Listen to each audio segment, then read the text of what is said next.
ಮನೆ ಬಿಟ್ಟ ನಾವು ದುಃಖ ಅಂತ ತಾಳ್ಕೊಳ್ಳಾರ್ದಕ್ಕೆ ಮನೆ ಬಿಟ್ಟಿವಿ. ನಮಗೆ ಕಷ್ಟಗಳು ಬಂದು ಅಂದ್ರೆ ನಾವೇನು ಮಾಡ್ತೀವಿ? ದೇವ್ರ ಹತ್ರ ಹೋಗ್ತೀವಿ. ಯಾವ ದೇವ್ರು ಚಲೋ ಅದಾವ ನೋಡ್ತೀವಿ. ರಾಮನ ಗುಡಿಗೆ ಹೋಗ್ತೀವಿ. ರಾಮ ಅಂತಾನೆ ಏನು ನಿಮ್ಮದ ಚಲೋ ಇತ್ತು, ನಮ್ಮದೇನು 14 ವರ್ಷ ವನವಾಸಕ್ಕೆ ಹೋಗಿ ಬಂದರೂ ಮುಗಿಲಿಲ್ಲ, ನಮ್ಮದು ಮತ್ತೆ ತ್ರಾಸಿತ್ತು. ರಾಮದೇವ್ರು ಚಲೋ ಇಲ್ಲ ಅಂತ ಹನುಮನ್ ದೇವ್ರ ಗುಡಿಗೆ ಹೋದೆ. ಮಾರುತಿ ಗುಡಿಗೆ ಹೋಗಿ ನಮಸ್ಕಾರ ಮಾಡ್ದ. ಮಾರುತಿ ಕೇಳಿದೆ, ಯಾಕೆ ಬಂದಿಯಪ್ಪ? ಭಾಳ ಕಷ್ಟ ಐತಪ್ಪ ದೇವ್ರೆ, ನಾನು ಏನಿಲ್ಲ, ಒಟ್ಟು ಕನ್ಯೆ ಹತ್ತು ಅಲ್ಲಿ. ಅವ ಅಂದ ಮಾರುತಿ, ಮೊದಲು ಕೆಳಗಿಡೀನಿ ನನ್ನ ಗುಡಿ ಬಿಟ್ಟು. ನೀ ಲಗ್ನ ಆದವ್ರು ಜಗಳ ಬಿಡ್ಸಕ್ಕೆ ಹೋಗಿ ನಾವು ಹಂಗ ಕೊಡ್ತೀವಿ. ಇನ್ನು ನಮ್ಮದು ಏನು ಹರ ಇಲ್ಲ ಶಿವ ಇಲ್ಲ, ನೀವು ಲಗ್ನ ಆದವ್ರು ನಮ್ಮ ಸಮೀಪ ಬರಬೇಡ್ರಿ ಅಂದ.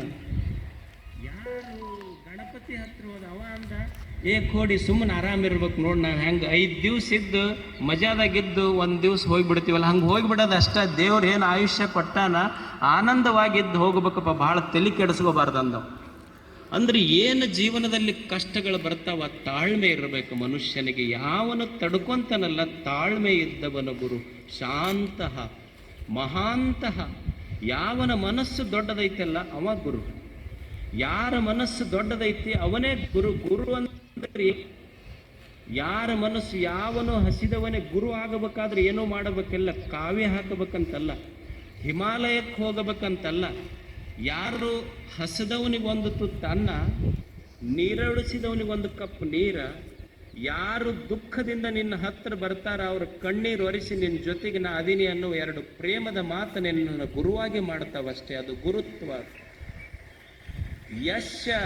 ಯಶ ಆತ್ಮ ಮಹಾನ್ ಸಹ ಮಹಾತ್ಮ ಅಷ್ಟೆ. ಅಂದ್ರೆ ನನ್ನವರು ಅಂತ ಭಾವ ಬರಬೇಕಷ್ಟೆ.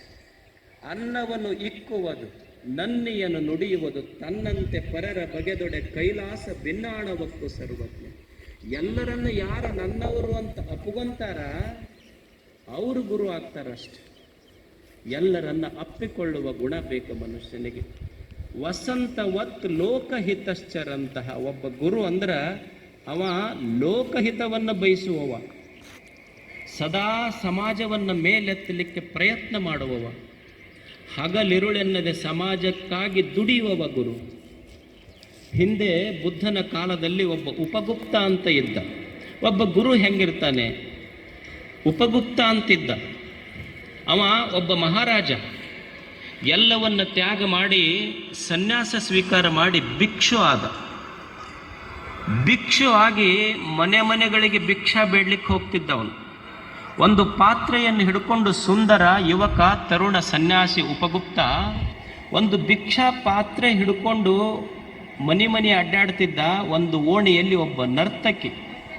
ಆ ನರ್ತಕಿಯ ಮುನೆಯ ಮುಂದೆ ಹೋಗಿ ಭಿಕ್ಷಾ ಬೇಡದ. ಆ ಸನ್ಯಾಸಿಯ ಸ್ಫುರದ್ರೂಪವನ್ನು ನೋಡಿ ಆ ನರ್ತಕಿ ಅಂತಾಳ, ನನ್ನ ಮನೆ ಮುಂದೆ ಎಂಥಿಂಥ ಶ್ರೀಮಂತರು ಬಂದು ನಿಂದಿರ್ತಾರ, ನಾ ಯಾರಿಗೆ ಕರೆದಿಲ್ಲ, ನಿನ್ನ ರೂಪವನ್ನು ನೋಡಿ ನಾ ಮೆಚ್ಚೀನಿ, ನೀ ನನ್ನ ಮನ್ಯಾಗ ಬಾ ಒಳಗೆ. ನೀ ನನ್ನ ಮನ್ಯಾಗ ಬಂದ್ರ ಈ ಭಿಕ್ಷಾ ಬೇಡೋದು ಹತ್ತೋದಿಲ್ಲ, ನಿನಗೆ ಅನ್ನ ಯಾಕ, ನಾನು ನಿನ್ನವಳು, ಈ ಸಂಪತ್ತು ನಿನ್ನದಾಗ್ತದೆ. ನರ್ತಕಿ ಅಂತಾಳೆ, ಮನ್ಯಾಗ ಬಾ ನೀನು. ಸನ್ಯಾಸಿಗೆ ಭಿಕ್ಷುವಿಗೆ ಹೇಳ್ತಾಳೆ, ಹೊರಗೆ ನಿಂತು ಭಿಕ್ಷಾ ಕೇಳಬೇಡ, ನನ್ನ ಮನ್ಯಾಗ ನೀ ಬಂದ್ರ ನಾನು ನಿನ್ನವಳು, ಈ ಸಂಪತ್ತು ನಿನ್ನದು. ಆವಾಗ ಉಪಗುಪ್ತ ಸನ್ಯಾಸಿ ಹೇಳ್ತಾನೆ, ನಾನು ಈಗ ಬಂದಿರುವುದು ಕೇವಲ ಅನ್ನದ ಭಿಕ್ಷೆಗಾಗಿ, ನಾನು ಈಗ ಬಂದಿರುವುದು ಕೇವಲ ಅನ್ನದ ಭಿಕ್ಷೆಗಾಗಿ, ಸಮಯ ಬಂದಾಗ ಬರುವೆ. ಒಂದು ಸ್ವಲ್ಪ ದಿವಸ ಹೋದ ಮೇಲೆ ಆಕೆಗೊಂದು ರೋಗ ಬಂತು.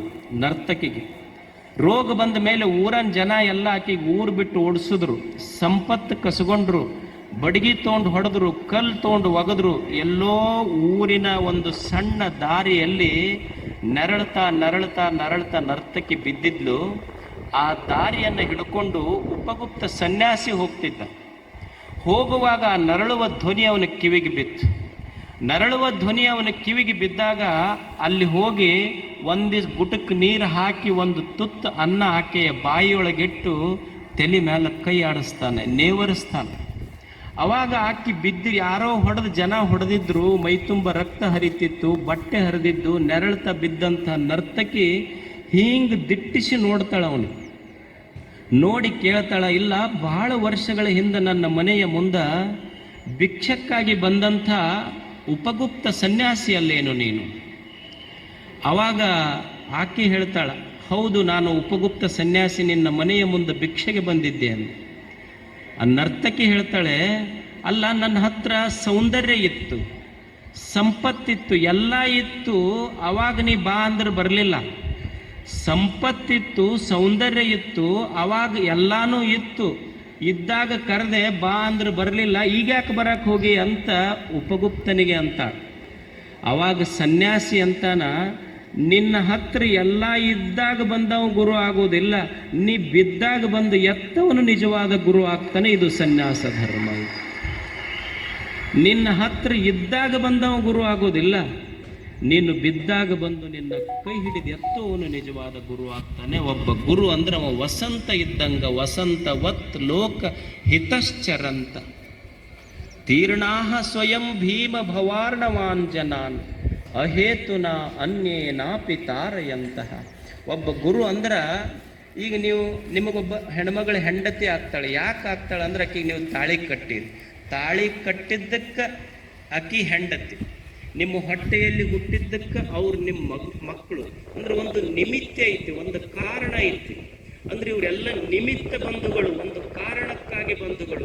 ಆದ್ರೆ ಒಬ್ಬ ಸನ್ಯಾಸಿ ಏನಿದ್ದಾನೆ ಗುರು, ಅವ ಯಾವ ಕಾರಣವೂ ಇಲ್ಲದೆ ನಿಮಗ ಅನಿಮಿತ್ತ ಬಂಧು, ಅವನು ನಿಮಿತ್ತವಿಲ್ಲದೆ ನಿಮಗ ಬಂಧನವನ್ನು ಕೊಟ್ಟಿದ್ದಾನ, ನಿಮಗ ಸಂಬಂಧವನ್ನು ಇಟ್ಟುಕೊಂಡಿದ್ದಾನಲ್ಲ, ಅನಮಿತ್ತ ಬಂಧು ಒಬ್ಬ ಗುರು. ತಾನು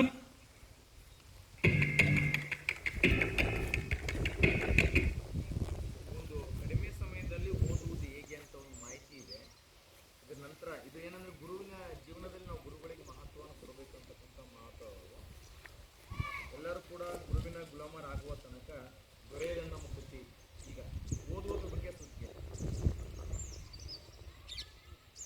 ವರ್ಷ ಪೂರ್ತಿ ಏನು ಓದೇ ಇರಲ್ಲ, ಅವರಿಗೆ ಪರೀಕ್ಷೆಯ ಭಯ ಆಗುವುದು ಸಹಜ. ಮತ್ತು ಪರೀಕ್ಷೆ ಸಮೀಪ ಇದ್ದಾಗ ಪರೀಕ್ಷೆಯ ಭಯದಿಂದ ಆ